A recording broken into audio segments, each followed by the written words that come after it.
My 13-year-old niece giggled, Mom says. If you disappeared tomorrow, no one would even notice.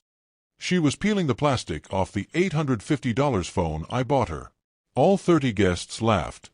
Everyone except me. I just nodded. With 2 taps, I shut down every payment, credit card, bill, and subscription. Gone. That night, I moved out, cut all contact, and vanished, leaving behind only a black backpack. Inside it, they found a note. Mom says, if you disappeared tomorrow, no one would even notice. My niece's fingers were delicate, but her words were sharper than glass. Around us, the living room buzzed with my family's chatter, a crowd of 30 voices, all too loud, all too careless. The birthday cake sat on the kitchen table, candles unlit, but the flames were already burning inside me. My sister Lindsay didn't even look up. Sitting on the couch, scrolling her phone, she smirked, the tiny, satisfied smile of a judge who just heard the verdict she wanted. Mom was in the kitchen, stirring something, pretending not to listen, but I saw how her shoulders lifted just a little, silent approval. Dad didn't bother hiding it. He chuckled, raised his beer, and muttered, "Well, she's not wrong." Laughter rippled through the room. My cousins grinned. Even Uncle Gary, who barely knew me beyond occasional family dinners, snorted into his drink. And there I stood, just standing like a fool. Like the fool I'd always been. The one who paid. The one who fixed. The one who was never enough. "Thanks for the phone, Uncle," my niece chirped, already leaning into her mother's side, eyes glued to the glowing screen. I watched her, my heartbeat pounding, my face burning hot. Suddenly, the room felt smaller. Suffocating. But I said nothing. I just nodded, because that's what I always did. I nodded, smiled, pretended, always pretending. Lindsay finally looked up, meeting my eyes. In that moment, I saw something flicker, a flash of amusement, maybe satisfaction, as if she'd been waiting for me to just stand there, speechless and humiliated. "All right, everyone, let's cut the cake." Mom's voice rang out, bright and cheerful, trying to sweep away the tension. But the bitterness clung to my tongue like thick poison. I moved to the kitchen, leaning against the counter while they gathered around the table. Candles lit, wishes made, and I watched my hands curl into fists. My jaw clenched, and beneath the hurt, something colder began to bloom. I felt my phone in my pocket. 2 taps. Just 2 quick taps, and every bill, every subscription, every credit line I'd set up for them, all vanished. My fingers moved on their own, muscle memory taking over. I didn't even realize the decision until it was done. Gone. Just like that, their voices faded into a distant hum. The room swayed around me, a sea of familiar faces that suddenly felt like strangers. They laughed, cheered, celebrated, but I wasn't there. Not really. I was a ghost with a wallet, until I wasn't anymore.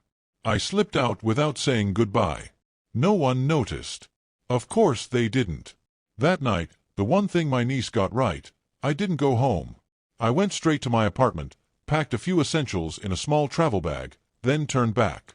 The black backpack was old, almost forgotten in the corner of my closet, but tonight it had a purpose. I filled it, but not with my things, nothing they would expect. Then I returned. The house was still noisy, chaotic. No one noticed me slip in, walk down the hallway, and leave the backpack by the stairs. And then I was gone. Really gone. By the time they noticed, I would be just a shadow. But inside that backpack, let them find it. Let them try to understand. The silence didn't last long. I expected panic, anger, but what I got was an explosion. It started the next morning. I woke up to pounding on my apartment door. No calls, no polite knocks, just fists hammering hard. "Open up. You think you can just do this?" Dad's voice was loud, furious. I stayed quiet, watching the door shake like it might come off its hinges. "I know you're in there. You think you're smart, you think you're better than us." His voice cracked, not just with rage, but with something else, fear. I stayed silent. I wasn't playing this game. Eventually, the pounding stopped. I heard heavy footsteps retreating, a muffled curse, and the slam of a car door. But it wasn't over. Not by a long shot. 20 minutes later, my phone buzzed. A text from Mom. How could you do this to your own family? I didn't reply. An hour later, Lindsay tried calling. I let it ring. Then another call. And another. 6 calls in a row. Finally, a message. You think you're so clever. You think we can't live without you. Fine. See how long you last without a family.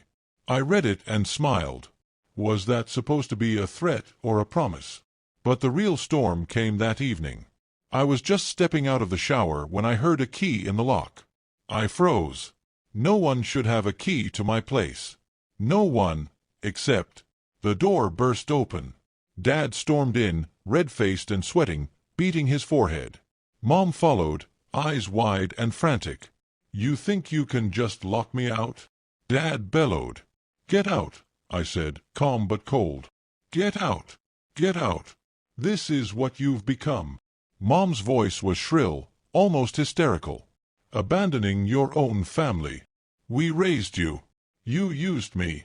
I corrected her, leaning against the kitchen counter, still drying my hair. There's a difference. Dad stepped closer, fists clenched.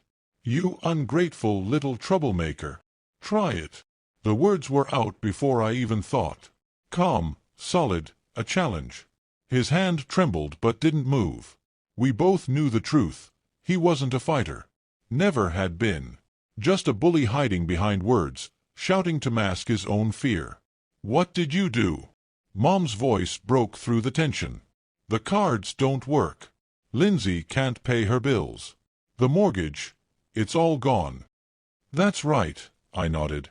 Everything I paid for. Everything I managed. It's over. Dad laughed, a bitter, humorless sound. Oh, you think you're so powerful. You think we need you. Seems like you do. I shrugged. Since you broke into my apartment just to beg. Beg. He snarled. You think we're begging? You think. Enough. I snapped, my words cutting through his tirade like a blade. Enough. I'm done. Mom stepped forward, hands outstretched. Please, this is your family. We're all we have. All you have. I corrected her, voice steady. I'm done being your safety net. Your bank. Your doormat. Dad's face twisted in anger. You little pest. He raised a finger. Get out. You can't do this. Mom whispered, tears welling up. This is cruel. Cruel. I laughed. Cruel is telling your son he's worthless while spending his money. Cruel is using me like a tool and laughing behind my back. Dad stepped forward again, but I didn't flinch. This time, he stopped. His shoulders slumped. You'll regret this, he muttered. You'll come crawling back. I won't, I said, my voice cold and steely. They left, slamming the door behind them. But as their footsteps faded, I knew this wasn't the end. The next day, they tried another tactic. Lindsay showed up at my office. I saw her through the glass, face pale, eyes puffy from crying. My boss looked confused, then uncomfortable as she waved at me. I stayed at my desk. Sir, there's a woman here. She's nobody, I said without looking up. But she didn't leave. I watched her talking to the receptionist, her voice rising, hands shaking. Then security stepped in and guided her out. I knew she'd be back. That night, another knock. My landlord shuffled awkwardly. There's a bit of a situation. Your family's downstairs, making a scene. Tell them to leave, or I'll call the police. He blinked. But it's your family. No, I corrected. Not anymore. I watched through the window as they shouted and waved their arms. Finally, security escorted them away. But I knew them, I knew their persistence. And I knew somewhere in that house I left behind, there was a black backpack waiting. Waiting for them to open. To understand just how far I was willing to go. The silence didn't last long. I knew them too well. Silence was just the calm before the storm. For days, I ignored their calls, texts, desperate voicemails. I even skipped work, letting the world fall away as I enjoyed the quiet. But I wasn't naive. I knew they wouldn't give up. It started with Lindsay's tantrums, messages full of venom, blaming me for everything. Mom's tearful voicemails followed, her voice breaking as she begged me to be the bigger person, to save the family. Then came Dad. At first, it was rage, threats, insults, the usual noise. But then his tone shifted, calm, calculated, an invitation. "Son, let's settle this like men. No drama, just you and me. There's a game this weekend, our team's playing. Come, let's talk it out." A setup. I felt it deep in my bones. But I agreed. I wanted this. So I went. When I saw the empty seats around him and the black backpack clutched in his hands, I knew I was right. They didn't want peace. They wanted control. But I wasn't the same fool who'd stood in that living room, nodding and smiling. Not anymore. The stadium roared like a living beast. Cheers, screams, feet pounding on metal bleachers. Chaos, the perfect place for secrets to drown. Dad waited in Section 12, Row F. The seats around him were empty, despite the game being packed. He spotted me instantly, waving one hand, the other gripping the black backpack, my backpack. I walked down the steps, each stride steady, my eyes locked on him. He looked excited, a twisted smile curling on his lips, like he thought he'd won something. "Surprised I called you," he shouted over the noise, patting the seat next to him. "Finally decided to talk like men, huh?" "Talk," I said, settling into the seat, my gaze never leaving the backpack in his lap. "Is that what this is?" "Oh, I think it's a bit more than that." He leaned in, voice dropping, barely louder than a whisper. "You thought you were so smart, huh? Running away, cutting us off. But you left a little present behind." His fingers drummed against the backpack. "We found this.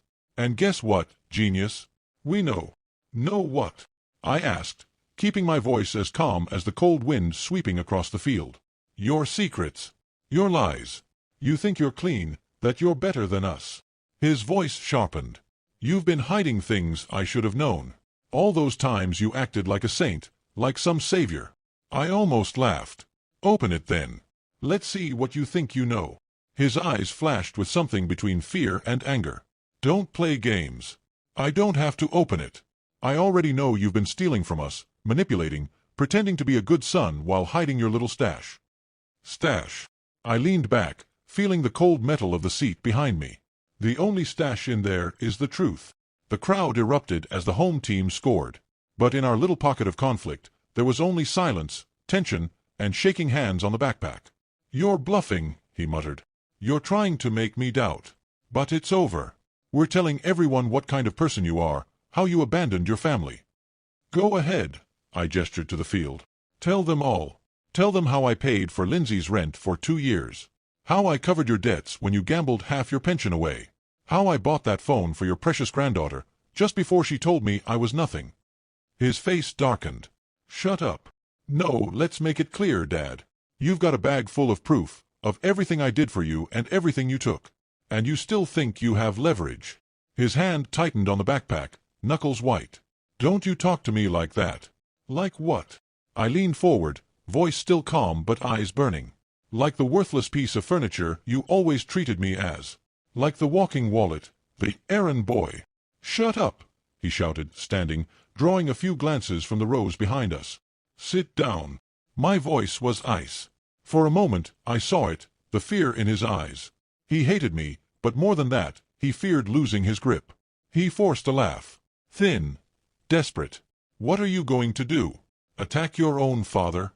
You think anyone here will take your side? You really think they take yours?" I gestured to the crowd, the sea of strangers who didn't care about his bluster. "You're just an angry old man with a bag full of debts. They don't know me, but they don't have to." His face twisted. His voice dropped to a snarl. You egoist. Egoist." I smiled. "I was your lifeline. And now you're drowning without me."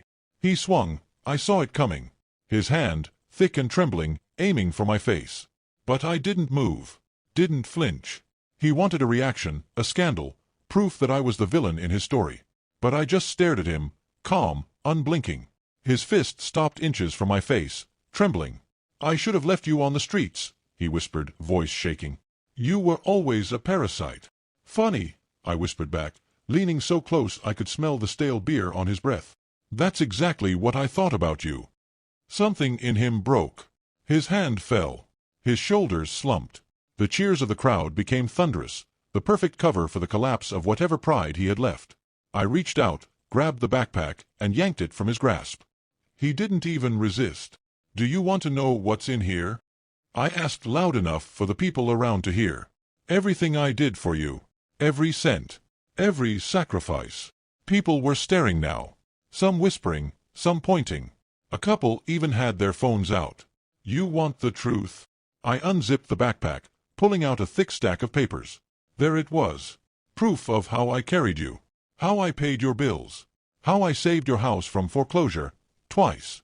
His face drained of color. And you want to talk about betrayal? I stood, holding the papers high. You betrayed me the day you turned me into your personal ATM. The day you laughed when they told me I was nothing. Stop, he whispered, voice small, body sinking into the seat. No, you wanted a scene. You got one. I tossed the papers at his feet. They scattered, fluttering down the steps like dead leaves. I turned, walking up the steps, past the staring faces, past the whispers. You can't just leave, he shouted, voice cracking. But I didn't stop. Didn't look back. For the first time, his voice meant nothing. They never stopped trying. Not at first. The day after the stadium, the day Dad's pride bled out on the cold metal seats, my phone rang like an alarm. Call after call. Messages flooded in. Accusations, begging, threats, a cycle of desperation wrapped in familiar voices. I ignored it all. Dad was the first to break. His calls went from furious to pleading in hours. We can talk this out, he lied. I'll forget everything. Let's be a family. But I didn't answer. Then Mom. Her texts dripping with guilt. You're breaking our hearts. We didn't mean it. Family is all we have. I didn't even read them all. Lindsay tried next. Her messages pure venom. You're a coward. A selfish, worthless coward. You've ruined everything. Then, please, just talk to me. I didn't mean it. I was scared. Don't do this. But I did. Silence. That was my answer. That was my revenge. They didn't understand it at first. They thought I was bluffing, playing some cruel game. But as the days bled into weeks, as the bills they once ignored piled up, as their friends stopped taking sides, they finally understood. They couldn't reach me. The landlord at their house called me, stuttering, trying to explain they hadn't paid the rent. I told him it wasn't my problem. Mom sent me a photo of the family sitting in the dark, a single candle flickering on the table. We have nothing left. I deleted it without a second glance. One evening, as I was walking back from the grocery store, I saw him. Dad, standing outside my building, pacing like a madman. His face pale, hands shaking, that familiar fire in his eyes replaced with something else, fear. He saw me, face lighting up with twisted hope. He rushed forward. Listen, you can't do this. You're my son. No, I didn't slow down. I was your wallet. He stepped in front of me, voice cracking. We raised you. We gave you everything. You used me. I looked him dead in the eyes. And now you have nothing. I tried to step around him, but his hand shot out, grabbing my arm. You don't get to do this. His voice snarled, old anger bubbling to the surface. You think you're better than us. You think you can just walk away. I know I can. I pulled my arm free and did. He swung at me. Slow. Weak. I didn't flinch. His fist glanced off my shoulder, more like a desperate shove than a punch. He stumbled, catching himself against the side of the building, gasping. Pathetic. The words slipped out like a breath.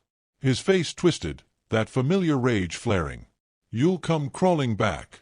You always do. You're nothing without us. I laughed, loud and sharp. It echoed down the quiet street. I was nothing with you, I said, turning my back. I walked away. I didn't look back. That night, I threw my phone into the bottom drawer of my desk and left it there. The messages, the missed calls, they piled up, but they couldn't touch me. A week later, I got a letter in the mail. Handwritten, shaky script. Mom, please. Your father is getting sick. Lindsay is losing her mind. We're falling apart. You're the only one who can fix this. Please come home. I crumpled it without reading the rest. They were falling apart. Good. Because for the first time, I wasn't. I didn't move. I didn't change my number. I didn't hide. I stayed exactly where I was. But I stopped being part of their world. and their world crumbled without me. Lindsay's friends stopped answering her calls. Mom's distant relatives, the ones who used to send polite Christmas cards, ignored her now. Dad lost his temper at work one too many times and got fired. But I didn't care. I didn't watch. I lived. I cooked for myself. Slept peacefully. Went for long walks without worrying about incoming messages demanding my time, my money, my life. They were just voices now. Ghosts I'd left behind in a burning house. And I was free. Months passed and silence became a friend. I woke up when I wanted. Ate meals without guilt. Spent weekends exploring the city I'd once ignored, feeling freedom in every quiet moment. Sometimes I caught myself expecting the familiar buzz of desperate texts, the suffocating guilt, the frantic voice demanding I fix their chaos. But it never came. I had done the impossible. I buried them, not in the ground, but in my life. I walked down Main Street one crisp autumn morning, past the cafe where I bought overpriced cakes for Lindsay's birthday, the boutique where I'd spent a fortune on gifts, the restaurant where I paid for family dinners, where I was always so generous, until I wasn't. Ghosts. Just ghosts. On the corner, a street musician played a slow, aching melody. His voice rough, fingers dancing over the strings. A voice that didn't try to be perfect, only honest. I stopped, letting the music wrap around me. It wasn't about love. It wasn't about heartbreak. It was about letting go. The world moved around me, busy and alive. I stood still, breathing it in. When the song ended, I tossed a 20 into the open guitar case. The musician nodded, and I smiled. Not because I had to. Not because someone expected it. But because I wanted to. And that was the difference. I didn't need them. I never did. I walked on, each step lighter, each breath easier. As the sun dipped below the rooftops, painting the sky amber and crimson, I felt it. A quiet certainty. I was free.